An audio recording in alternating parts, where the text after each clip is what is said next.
안녕하십니까, 박배영입니다. 오늘은 조금 색다르게 굉장히 참 돈 되는 그런 말씀을 좀 드리겠습니다.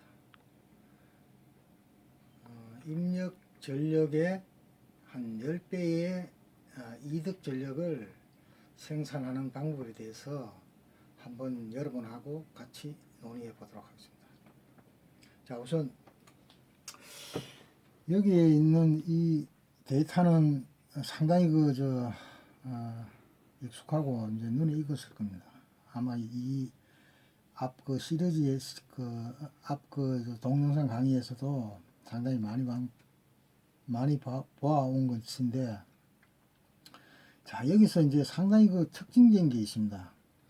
여기에는 페라이트도 있고 알리코도 있고, 그리고 사마리움, 네오디움의 어떤 연구 자석들의 이렇게 데이터가 이제 이렇게 되어 있는데, 여기에 보면 페라이트 같은 경우는 이 보호자력과 잔류 자속 밀도가 이렇게 있는데, 문제는 이 잔류 자속 밀도가 보호자력에 포함되어 있다는 이야기입니다. 무슨 이야기인가 이게? 여기는 이제 페라이트 같은 경우는 3600에 4400입니다. 그러면 이게 2800에 5000 안에 포함된다는 이야기입니다. 그럼 무슨 이야기냐? 이게 S3닷 OE 자체가 뭔가 이 가우스하고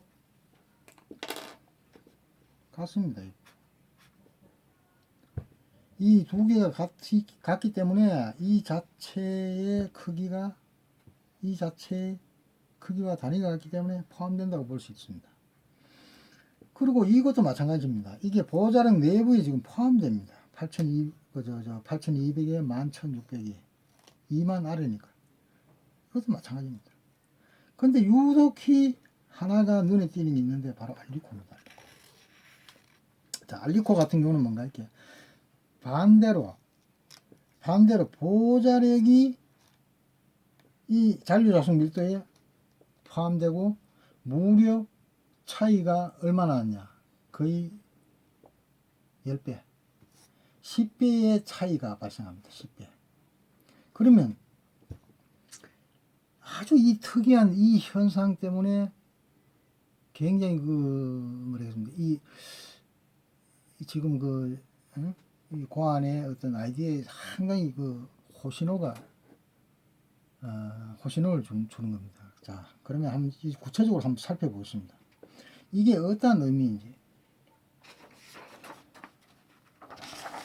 자, 그림으로 한번 보면 알리코를 제외하고 나머지 부분들은 여기서 잔류자속 밀도입니다. 잔류자속 밀도와 뭡니까? 보호자력. H12의 보호자력이 거의 이게 한 45도 정도 돼가지고 거의 이런 식으로 됩니다. 거의 1대1이니까. 아니면 오히려 이게 더 길어서, 보호자력 부분이 더 길어서 이런 식으로 형성이 되든지. 근데 알리코 같은 경우는 반대입니다. 반대로 이거는 대단히 크고 요거는 대단히 좁습니다. 이렇게. 이것이 없어진다. 예. 이게 10이라면 이게 1이니까 그 정도의 차이가 있어요. 그만큼 잔류 자속 밀도는 높고 보호자력은 낮다는 얘기예요. 자, 그러면 거기에 대해서 좀 더 구체적으로 한번 살펴보도록 하겠습니다. 구체적으로 살펴본다면, 자, 일전에 1메가에 대해서 이제 설명을 드린 바가 있습니다. 1메가에 대해서 설명을 드리면, 1메가의 가장 바깥 부분,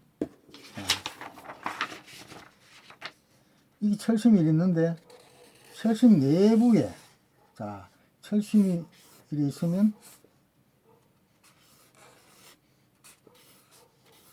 요 부분에 원형으로 되어 있고, 이 부분에 지름이 460 정도 됩니다.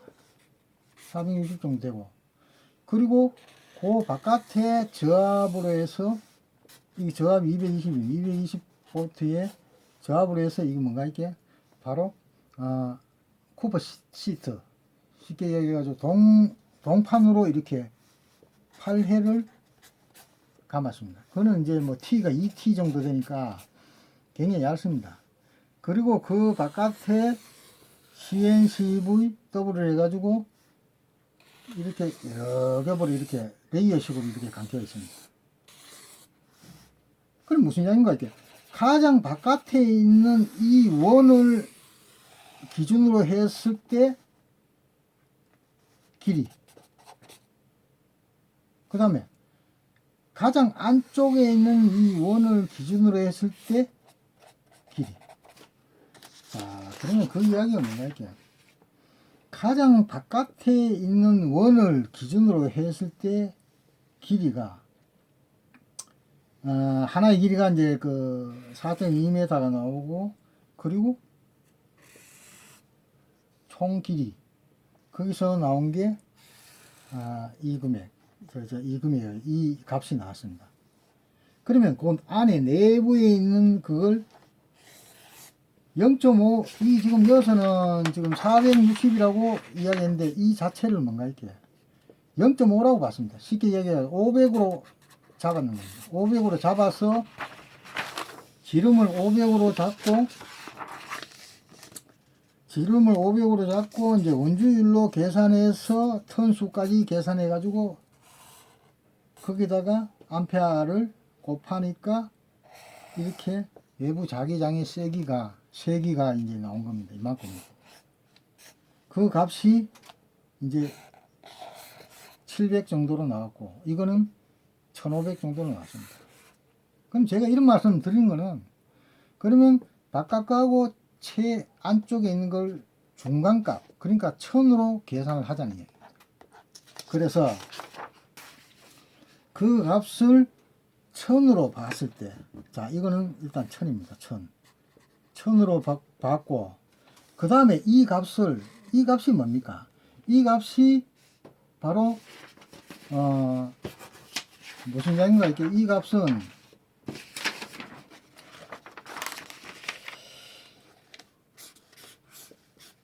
1m에 1m입니다. 이 단면적에 지금, 왜냐면 단위 자체가, 자속 밀도의 단위 자체가 뭔가 이게 바로 웨버 퍼 제곱미터이기 때문에. 그럼 조금 전에 어떻습니까? 조금 전에 여기에 0.5라고 했습니다. 0.5라고 했기 때문에 이 자체의 4분의 1에 해당되는 단면적을 가진다고 볼 수 있겠습니다. 그러면 4분의 1에 해당되는 단면적에 해당되는 쉽게 얘기해 잔류 자속 밀도를 가진다는 이야기입니다. 그러면 14,000의 4분의 1은 뭔가 이렇게, 자, 3,500이 됩니다. 3,500. 그럼 무슨 얘기냐? 여기에 이 값이 3,500이고 여기에 이 값이 1000이라는 이야기예요. 그럼 이 차이가 얼마나 납니까? 조금 전에 말씀드렸죠. 두 값이 단위가 동일하다고. 그럼 동일하면 이 동일한 값에서 이 차이는 뭔가 무려 3.5배나 차이 납니다. 3.5배. 자, 3.5배의 차이라 하는 말은 다시 설명을 하면 여기에 꽉 풀로 찼을 때가 예를 들어 가지고 3.5가 되고 여기에 들어가는 게 죄송합니다.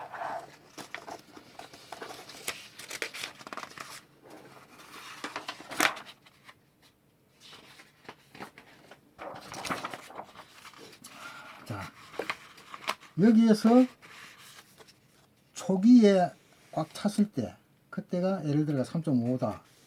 그러면 여기에 입력이 들어가는 게 1이 입력됩니다. 그럼 1이 입력돼 가지고 1을 다 채웠을 때 어떻게 됩니까? 쉽게 얘기하면 보호자력 지점까지 갔을 때 꽉 막힌다는 이야기입니다. 그러니까 뭔가 자화를 완전히 내려오는 자화를 완전히 상실시키고 나머지 1에 해당되는 뭡니까? 역자화가 이렇게 형성이 된다는 얘기예요. 그러면 역자화가 형성이 됐을 때 3.5에 해당되는 자속이 전부 이쪽으로 이동한다. 이쪽으로. 그래서 여기에 3.5에 해당되는 자속이 전부 전류로 바뀐다니. 그래서 이렇게 3.5에 대해 해당되는 전류로 바뀌고 그 다음에 이렇게 올라가던 게 반전에 대해서 어떻습니까? 올라가는 게 반전에 내리막길에 되면 어떻게 됩니까? 서서히 이어서 있는 게 또 차가 들어갑니다. 이렇게 차가 들어가가지고 완전히 사라집니다. 이 지점이 뭡니까? 이 지점이 여기서 조금 전에 말씀드렸듯이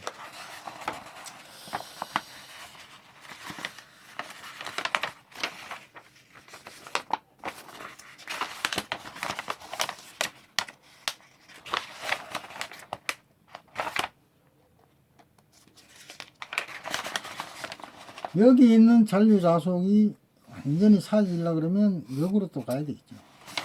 바로 마찬가지입니다. 요만큼 역으로 갔을 때 완전히 여기가 풀로 꽉 차버립니다. 그럼 풀로 꽉 차버리니까 어떻게 됩니까? 여기에 또 3.5에 해당되는 전류가 생깁니다. 그럼 무슨 양이냐? 그럼 전체적으로 7에 해당되는 전류가 이득 전류가 발생한다는 얘기. 그럼 여기서 그냥 끝나느냐? 그게 아닙니다. 실제로 우리가 보는 데이터를 한번 보겠습니다. 자, 제가 준비한 데이터는 이게 실제로 이제 뭔가 이렇게 자석을 생산을 하거나 혹은 자석을 유통하는 그런 업체에서 이제 웹사이트에 이제 올리는 그런 데이터입니다. 그럼 조금 전에는 이것과 이것이 거의 10배 정도 차이가 난다면 여기서 자세히 보시면 어떤가 있게요. 자, 여기는 1.25 테슬라니까 어떻게 12,500입니다. 요게 뭐야? 잔류 자석이 12,500이고 여기 딱 보면 뭡니까? 그 다음에 보호자력이 600입니다. 600. 무슨 양이냐? 20배 이상의 차이가 발생한다는 얘기입니다. 근데 이 알리코락 하는 게 상당히 진짜 완전 마법처럼 그렇게 그런 물질입니다. 이게. 왜냐하면 여기서는 그렇지만은 자 내려오면 이런 쪽에서는 완전히 역전됩니다. 또 보호자력이 크고 잔류 자석은 또 작고. 그러니까 무슨 양인가? 이 자성 물질을 이용해 가지고 얼마든지 변화가 가능하다니. 실제로 이거보다 더 아래로 더 차이를 낼 수 있는 그런 실험이나 혹은 어떤 연구를 통해 가지고 얼마든지 가능하다는 이야기입니다. 제가 지금 말씀드리고 싶은 거는 그러면 이게 작은 대신에 무조건 이게 좋은 거냐? 나쁜 점도 있습니다. 그게 뭐냐? 이게 자기 저하가 다른 것보다 빨리 됩니다. 당연한 이야기입니다. 그게 왜 당연한 이야기냐? 쉽게 그렇습니다. 이 보호자력이 큰 거하고 보호자력이 짧은 거하고는 차이가 많이 납니다. 보호자력이 긴 거는 서서히 자기력을 상실해 가지만은 이거는 여기에 비해 가지고 상당히 빠른 속도로 상실해 가는 거는 이 자화 곡선의 어떤 BH 곡선을 통해서도 얼마든지 우리가 상상할 수 있습니다. 그러면 이 자기력이 상실되는 그 요인을 한번 생각해 봅시다. 자, 첫째, 온도에 상당히 민감하다니. 근데 이제 다행히 알리코는 온도에 굉장히 강한 특성을 가지고 있습니다. 자, 두 번째로는 뭔가 이게 외부 자기장에 의해서 또 상실되는 경우가 있습니다. 근데 외부 자기장의 외부 자기장 같은 경우는 이전에도 말씀을 많이 드렸지만은 자석에, 그러니까 연구 자석 자체의 외부 자기장을 직접적으로 가는 건 하나도 없습니다. 제가 말씀드렸지만은